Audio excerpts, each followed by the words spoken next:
பார்க்கலாம். நீங்கள் 1 சாமுவேலின் புஸ்தகம் 17ஆம் அதிகாரத்தை எடுத்துக்கொள்ளுங்கள். 1 சாமுவேல் 17ஆம் அதிகாரத்தில் 17ஆம் அதிகாரம் 45வது வசனத்தை நம்ம வாசிக்க போகிறோம். 1 சாமுவேல் 17ஆம் அதிகாரத்தில் 45வது வசனத்தை எல்லாரும் சேர்ந்து நம்ம வாசிக்க போகிறோம். 45வது. அதற்கு தாவீது பெலிஸ்தியனை நோக்கி, நீ பட்டயத்தோடும் ஈட்டியோடும் கேடகத்தோடும் என்னிடத்தில் வருகிறாய், நானோ நீ நிந்திக்கிற இஸ்ரவேலின் இராணுவங்களின் தேவனாகிய சேனைகளுடைய கர்த்தரின் நாமத்தினாலே உன்னிடத்தில் வருகிறேன். இன்னொரு விஷயம் வாசிப்போம்.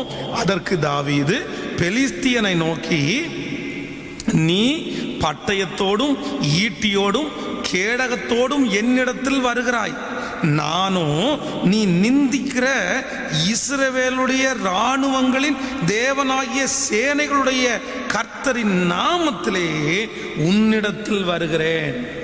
கவனிங்க, இந்த இடத்துல இந்த கோலியாத் இஸ்ரவேல் ஜனங்களுக்கு முன்பாக நிற்கிறான். இஸ்ரவேல் ஜனங்கள் எல்லாரும் அவனை பார்த்து முதலாவதாக பயந்து ஓடி போனார்கள். அது மட்டுமல்ல, இரண்டாவதாக இவர்கள் அவனுடைய வார்த்தையை கேட்டு பயந்து நிற்கிறார்கள். அவன் எப்படி கூப்பிடுறான் அப்படின்னா, ஒருத்தரை தெரிந்து கொள்ளுங்கள், உங்க கூட்டத்தில் ஒருத்தரை தெரிந்து கொள்ளுங்கள், அவன் என்னோடு கூட போரிடுறதுக்கு வரட்டும், அவன் ஜெயிச்சா நாங்க எல்லாம் உங்களை டிபெண்ட் பண்ணிடுறோம், இல்ல நான் ஜெயிச்சிட்டேன் அப்படின்னா நீங்க எல்லாரும் எங்களுக்கு கப்பம் கட்டுறவங்களா மாறுங்க. அவங்க வார்த்தைகளாலே பயப்பட்டு நிற்கும் போது தாவீது என்கிற தேவனுடைய மனுஷன் அங்க வருகிறான். இவன் தைரியம் உள்ளவன். இவனுடைய தைரியம் எதுல தெரியுது அப்படின்னா, அவ்வளோ பெரிய பிரச்சனைகளை பார்த்த போதிலும் இவனுடைய வாயிலிருந்து வந்த வார்த்தை எப்படி வருது தெரியுமா? நீ பட்டயத்தோடும் கேடகத்தோடும் என்னிடத்தில் வருகிறாய், நானோ நீ நிந்திக்கிற இஸ்ரவேலின் இராணுவங்களின் தேவனுடைய நாமத்து நிமித்தம் உன்னிடத்தில் வருகிறேன். நம்பர் 2, இரண்டாவதாக கவனிங்க, ஒரு தேவனுடைய பிள்ளையினுடைய மன தைரியம் உங்களுக்கு வளரணும்னு நினைச்சிட்டீங்க அப்படின்னா நீங்க ஒன்ன மறந்துடாதீங்க. நீங்க வாயில பேசுகிற வார்த்தைய எப்போ நீங்க அந்த வார்த்தையை நன்றாய் உறுதியானதாய் இல்லை அப்படின்னா நெகட்டிவான காரியத்தை பேசாம யார் ஒரு தேவனுடைய பிள்ளை பாசிட்டிவா பேசுறீங்களோ அவர்கள்தான் மன தைரியத்தை வளர்த்து கொள்ள முடியும். ஆனா சிலருக்கு இன்னைக்கு மன தைரியம் இல்லாததுக்கு காரணம் என்ன தெரியுமா? அவங்க வாயில வர்ற எல்லா வார்த்தையும் அதைரியமான வார்த்தை, சோகமான வார்த்தை, துக்ககரமான வார்த்தை, விழுந்து போன வார்த்தை. வாயில அப்படி அவங்க அறிக்கை செய்யறாங்க. நல்லதை அறிக்கை செய்யல, தைரியமான வார்த்தைகளை அவங்க அறிக்கை செய்யல, எல்லாம் அப்படியே உடஞ்சு போனதை அறிக்கை செய்யறாங்க. அப்படி இப்படி ஆயிடுச்சு, நான் இப்படி விழுந்துட்டேன், இப்படி போயிட்டேன், இப்படி நஷ்டமாயிருச்சு, இந்த மாதிரி ஆயிடுச்சு, அப்படிதான் ஆயிருமோ, அப்படி ஆயிருமோன்னு பயமா இருக்கிறது. எப்பொழுதுதான் உங்கள் வாயிலே விசுவாசமான வார்த்தைகளை நீங்கள் பேசுவீர்கள்? எப்பொழுது பேசுவீர்கள்? இந்த சூழ்நிலையிலே உங்களுக்கு விசுவாசமான வார்த்தை வர வேண்டாமா? சிலர் அந்த போன் பேசும்போதே உடனே அவிசுவாசமா தான் பேசுவாங்க, விசுவாசமா பேசவே மாட்டாங்க. இல்லை இல்லை இல்லை இல்லை இல்லை, நீங்கள் மிக கவனமா இருக்கணும். உங்களுடைய தைரியத்தை நீங்க வளர்த்தி கொள்ளணும்னு நீங்க ஆசைப்பட்டீங்க அப்படின்னா இனிமேல் இன்றிலிருந்து இந்த செய்தியில கேட்கறதிலிருந்து எப்படிப்பட்ட வார்த்தைகள் உங்களுக்கு பேசப்பட்டாலும் உங்க வாயிலிருந்து என்ன வார்த்தை தான் வரணும் அப்படின்னா தைரியமான வார்த்தை, தைரியமான வார்த்தை. சரி பரவாயில்ல, ஆண்டவர் இன்னும் நடத்துவார். சரி பரவாயில்ல, ஆண்டவர் இன்னும் உங்களுக்கு ஒரு வாய்ப்பை கொடுப்பார். சரி பரவாயில்ல, இழந்து போனதை திரும்ப சம்பாதிச்சுக்கலாம், திரும்ப அடைஞ்சுக்கலாம். அது என்ன நீ பயப்படுறது? பரவாயில்ல, பார்த்துக்கலாம், என்ன வந்தாலும் பார்த்துக்கலாம், எந்த சூழ்நிலை வந்தாலும் பார்த்துக்கலாம். நீங்கள் இந்த வசனத்தை 2 ராஜாக்கள்ல ஒரு சம்பவத்தை நீங்க வாசிக்க முடியும். ரொம்ப அழகாய் ஒரு சம்பவம் இருக்கும். 2 ராஜாக்கள்லே அதை வாசிப்பீர்களே ஆனால் வேதம் சொல்லுகிறது, எலியா தன்னுடைய வேலைக்காரனை பார்த்து சொல்லுவான், தன்னுடைய வேலைக்காரன் காலையில எழும்பி வெளியே நிற்கும் போது தன்னுடைய வீட்டை சுற்றி பார்த்தீங்க அப்படின்னா அப்படியே ரதங்களும் குதிரை வீரர்களும் இவர்களை பிடித்து கொண்டு போறது நின்றுட்டு இருக்கிறாங்க. ஆனா தீர்க்கதரிசி அவனை பார்த்து சொல்றான், அவர்களோடு இருப்பவர்களை பார்க்கலும் நம்மோடு இருக்கிறவர்கள் அதிகம். இவன் கேயாசியினுடைய கண்கள்ல ஐயோ ஆண்டவனே, அவனுடைய வார்த்தை எப்படி பேசுதுன்னா, ஐயோ ஆண்டவனே நம்ம போயிட்டோம், நம்ம முடிஞ்சிட்டோம், நம்மளை பிடிச்சிட்டு போறாங்க, நம்மளை அரெஸ்ட் பண்ண போறாங்க. இந்த வார்த்தையை வேலைக்காரன் பேசும்போது எஜமானன் ஆண்டவருடைய பிள்ளை அங்கிருந்து என்ன சொல்றாங்க தெரியுமா, அவர்களோடு இருப்பவர்களை பார்க்கலாம் நம்மோடு இருக்கிறவர்கள் அதிகம். இன்றைக்கு இந்த ஜெபத்தில் இந்த ஆராதனையில என் கூட இருக்கிற ஒவ்வொரு பிள்ளைகளை பார்த்தோம். ஆண்டவர் வாக்கு கொடுக்கிறார், மகளே அந்த பிரச்சனையோட இருக்கிற தேவனை பார்க்கலாம் நம்மோடு இருக்கிற கர்த்தர் பெரியவர். நீங்க வேதத்தில் வாசிக்கும் போது ரொம்ப அழகான ஒரு வசனம் இருக்கும், அவர்களை காத்த நிழல் அவர்களை விட்டு நீங்கிற்று. ஆண்டவருடைய பிள்ளைங்க வார்த்தை பேசும்போது எப்படி பேசுறாங்க தெரியுமா, மற்றவங்க எல்லாருமே என்ன சொல்றாங்க அப்படின்னா, ஐயோ அவர்கள் பராக்கிரமசாலிங்க, அங்க இருக்கிறவங்க எல்லாம் பெரிய பெரிய ஆட்கள் அப்படின்னு சொல்லும் போது ஆண்டவருடைய பிள்ளைங்க வாயிலிருந்து என்ன சொல்றாங்க தெரியுமா, நீ ஏன்பா பயப்படுற, அவர்களை அவங்க பெரிய ஆட்களாவே இருக்கலாம், உங்க பார்வைக்கு பெரிய பெரிய பெரிய பெரிய உயர்ந்த உங்க கண்ணுக்கு பெரிய ராட்சதர்களா தெரியலாம், ஆனா ஆண்டவருடைய பிள்ளைங்க என்ன சொன்னாங்கன்னா, அவர்களை காத்த நிழல் அவர்களை விட்டு போயிருச்சுப்பா. அந்த பிரச்சனையை சாதாரணமா பேசுறாங்க பாருங்களேன். நம்பர் 1, முதலாவதாக சாதாரணமாய் பாருங்கள், இரண்டாவது சாதாரணமாய் பேசுங்கள்.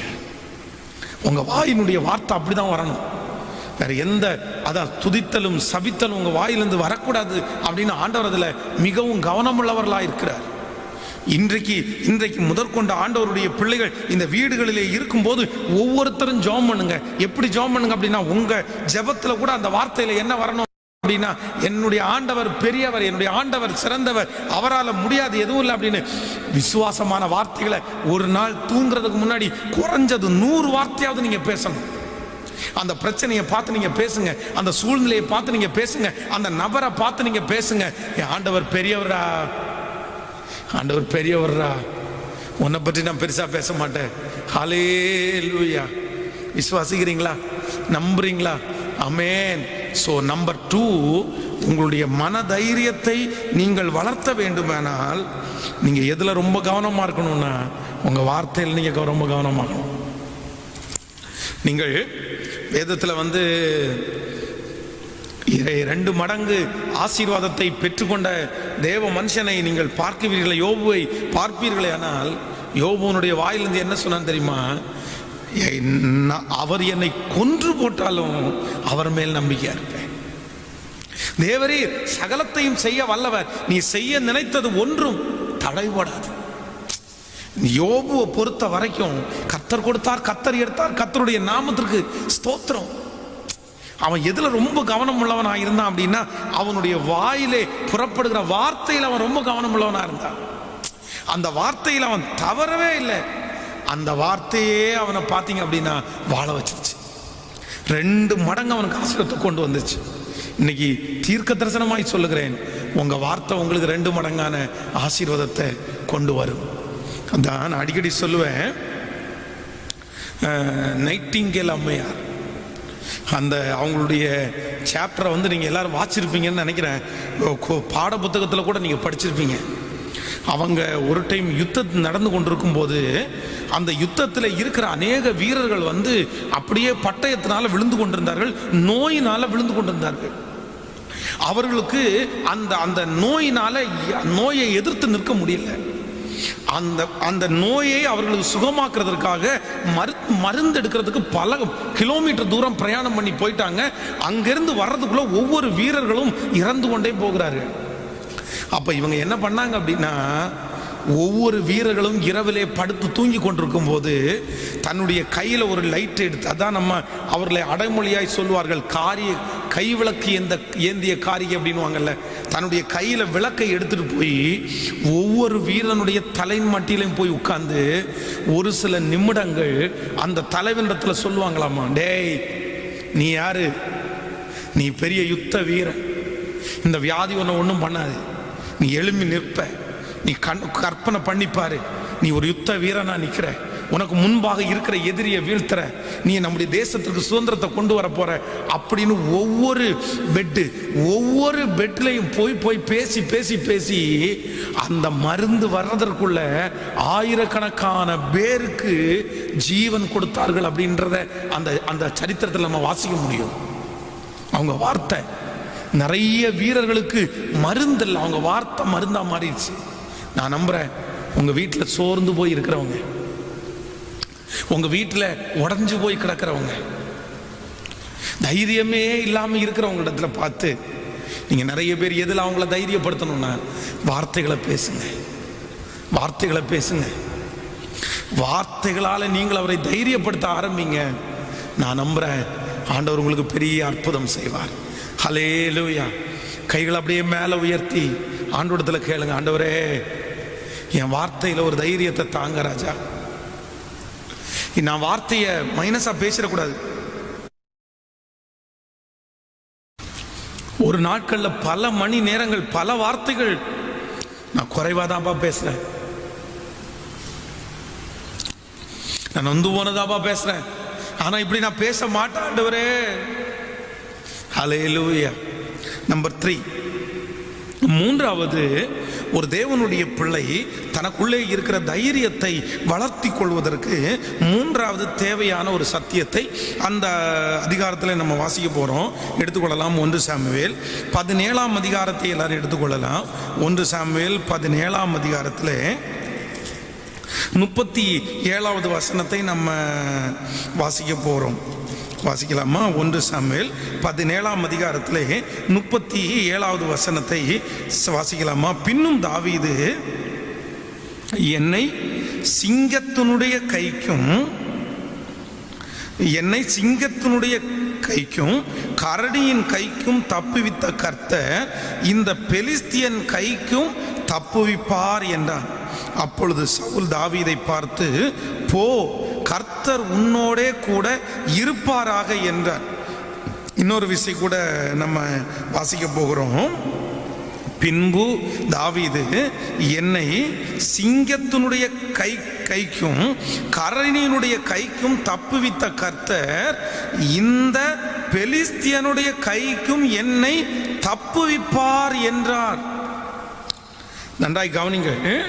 இந்த சங்கீதக்காரனாகிய தாவீதுனுடைய வாழ்க்கையிலே இவன் ஒரு மிகப்பெரிய தைரியசாலியாய் இருப்பதற்கு காரணம் என்ன அப்படின்னா, இந்த இடத்துல அவன் என்ன சொல்றான் அப்படின்னா, சிங்கத்தினுடைய கைக்கு என்னை தப்புவித்த கர்த்தர், கரணியினுடைய கைக்கு என்னை தப்புவித்த கர்த்தர் இப்போ என் கூட இருக்கிறார்.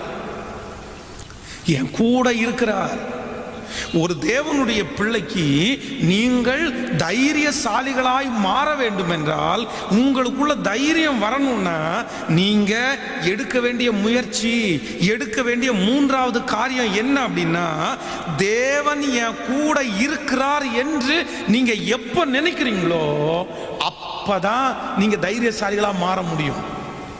அந்த பிரச்சனை எவ்வளவு பெருசா வேணாலும் இருக்கட்டும், அந்த போராட்டம் எவ்வளவு பெருசா வேணாலும் இருக்கலாம். நான் சொல்றேன், உங்க பக்கத்துல யார் வேண்டும் என்றாலும் இருக்கட்டும். என் பக்கத்துல இப்படிப்பட்ட ஒரு பிரச்சனை இருக்கு, என் பக்கத்துல இப்படிப்பட்ட ஒரு நபர் இருக்கிறாங்க, இல்ல உங்க பக்கத்திலே இருக்கிற நபர்களை பார்க்காதீங்க, உங்க கூட இருக்கிறவரை நீங்க பாருங்க. உங்களை சுற்றி யார் வேணும்னாலும் இருக்கலாம், உங்களை சுற்றி எத்தனை பிரச்சனை வேணாலும் இருக்கலாம், உங்க கூட கர்த்தர் இருக்கிறார்ல. இப்பொழுது இந்த உலகம் கடந்து போகிற இந்த சூழ்நிலையில ஒரு தேவனுடைய பிள்ளை தைரியசாலியாய் மாறணும் அப்படின்னு நினைச்சீங்க அப்படின்னா, நீங்க எப்போ கர்த்தர் ஏன் கூட இருக்கிறார் என்று நினைக்கிறீங்களோ அப்பதான் நீங்க தைரியசாலிகளா மாற முடியும். அப்பதான் தைரியசாலிகளா மாற முடியும். இல்லைன்னா ஆண்டவருடைய பிள்ளைகள் தைரியசாலிகளா மாறவே முடியாது. என் கூட கர்த்தர் இருக்கிறார். ஹாஸ்பிட்டலுக்கு போறீங்களா, என் கூட கர்த்தர் இருக்கிறார். இந்த சூழ்நிலைக்குள்ள கடந்து போறீங்களா, என் கூட கர்த்தர் இருக்கிறாரு. தாவீது அவ்வளோ பெரிய கோலியாத்தை அவர்களால ஜெயிக்க முடியாம தாவீது ஜெயித்ததற்கு வேற எதுவுமே காரணம் இல்லை, என் கூட இருக்கிற பலன் இல்லை. நீ எவ்வளவு பெரிய ஆளா வேணாலும் இருக்கலாம்ப்பா, நீ எவ்வளவு பெரிய பிரச்சனைக்குரிய நபரா வேணாலும் இருக்கலாம்ப்பா, உன் சக்தி பெருசா இருக்கலாம், உன் ஈட்டி பெருசா இருக்கலாம், உன் தலைசீரா பெருசா இருக்கலாம், நீ எவ்வளவு பெரிய உயரமான ஆளா இருக்கலாம், ஆனா நான் நம்புறேன் என் கூட கர்த்தர் இருக்கிறாருப்பா, என் கூட கர்த்தர் இருக்கிறார். இன்றைக்கு ஆண்டவருடைய பிள்ளைகள் இந்த செய்தியை கேட்கும் போதே சவால் விட்டு சொல்லுங்க, என் கூட கர்த்தர் இருக்கிறார். ஆனா இன்னைக்கு நிறைய பேருக்குள்ள சத்துரு வந்து எதை விதைச்சிட்டான் அப்படின்னா, பிசாசு எதை விதைச்சிட்டான் அப்படின்னா அந்த காரியத்தை விதைச்சிட்டான். பிரச்சனையை ரொம்ப பெருசா காமிச்சு ஆண்டவரை சிறிதாய் காண்பித்து பழகிட்டாங்க. அதனால தான் நிறைய பேர் பயப்படுறாங்க. இல்ல இல்ல இல்ல, என் கூட கர்த்தர் இருக்கிறார். சிங்கத்தை பார்த்து அவன் பயப்படல, கரடிக்கு பயப்படல. காரணம் என்ன அப்படின்னா, யூதருக்கு ராஜசிங்கம் என் கூட இருக்கிறார், என் கூட கர்த்தர் இருக்கிறார், அதனால இந்த சிங்கத்துக்கு பயப்பட மாட்டேன். என் கூட கர்த்தர் இருக்கிறார், அதனால இந்த கரடிக்கு நான் பயப்பட மாட்டேன். இப்போ ஆண்டவருடைய பிள்ளைகள் அறிக்கை செய்யுங்கள், என் கூட கர்த்தர் இருக்கிறதுனால இந்த சூழ்நிலையை பார்த்து நான் பயப்பட மாட்டேன். உலகத்தில் இருக்கிற நபர்கள் பயப்படலாம், உலகத்தில் இருக்கிற மனிதர்கள் பயப்படலாம், ஆனா ஒரு ஆண்டவருடைய பிள்ளைங்க பயப்பட வேண்டாம். ஏன் அப்படின்னா உங்க கூட கர்த்தர் இருக்கிறார். ஆண்டவருடைய பிள்ளையே, உங்களை எங்க போனாலும் அறிகிற ஒரு கர்த்தர் இருக்கிறார், அறிகிற ஒரு கர்த்தர் இருக்கிறார். இன்னும் நீங்க சங்கீதக்காரனுடைய காரியத்தை எல்லாம் வாசிங்கன்னா ரொம்ப ஆசீர்வாதமா இருக்கும்.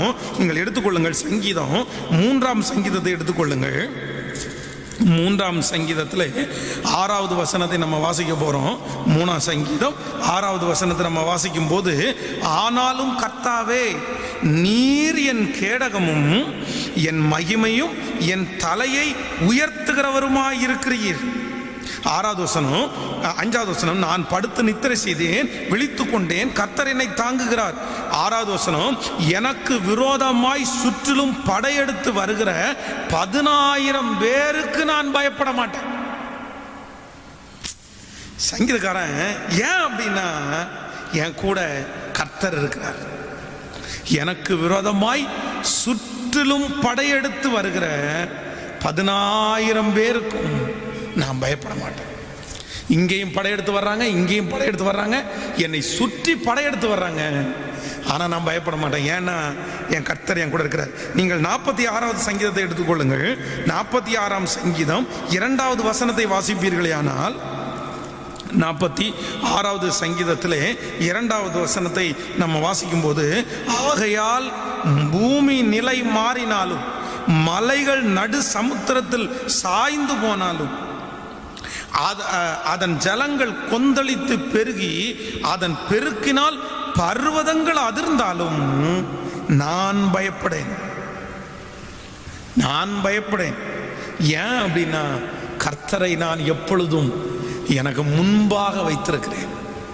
அவர் எனது வலது பரிசத்தில் இருக்கிறபடினால் நான் அசைக்கப்படுவதில்லை, நான் அசைக்கப்படுவதில்லை. எல்லாரும் ஆண்டுடைய சமூகத்தில் தான் சொல்ல போறோம், என் கூட கர்த்தர் இருக்கிறார். சிஸ்டர், உங்க கூட கர்த்தர் இருக்கிறார். பிரதர், உங்க கூட கர்த்தர் இருக்கிறார். உங்களுடைய மனதைரியம் எதுல வளர்த்தப்படும் தெரியுமா? கர்த்தர் உங்க கூட இருக்கிறார் என்கிறத நீங்க அடிக்கடி அறிக்கை செய்யுங்க, அடிக்கடி யோசிங்க. என் கூட நீங்க இருக்கிறீங்கப்பா, என் கூட நீங்க இருக்கிறீங்கப்பா. இதை சொன்னீங்கன்னா போதும், நான் நம்புறேன் உங்களை அறியாமலே எவ்வளோ பெரிய சூழ்நிலை வந்தாலும் உங்களுக்குள்ள தைரியம் வரும். என் தேவன் என்னோடு கூட இருக்கிறார். இன்னைக்கு தைரியத்தை வளர்த்து கொள்றதுக்கு 3 காரியத்தை ஆண்டவர் நம்ம கூட பேசினார். நம்பர் 1, முதலாவதாக ஒரு தேவனுடைய பிள்ளை தைரியத்தை வளர்த்து கொள்றதற்கு சூழ்நிலைகளை பார்க்கும் போதே சாதாரணமாக பார்த்துடணும். 2வது, ஒரு தேவனுடைய பிள்ளை தைரியத்தை வளர்த்து கொள்றதற்கு தன்னுடைய வார்த்தையை பேசும்போது தைரியமாகவே பேசணும். நம்பர் 3, 3ஆவதாக ஒரு தேவனுடைய பிள்ளை தைரியத்தை வளர்த்து கொள்றதற்கு என் கூட மனுஷ பலன் அல்ல, என் கூட கர்த்தர் இருக்கிறார் என்கிற ஒரு பெரிய நம்பிக்கை.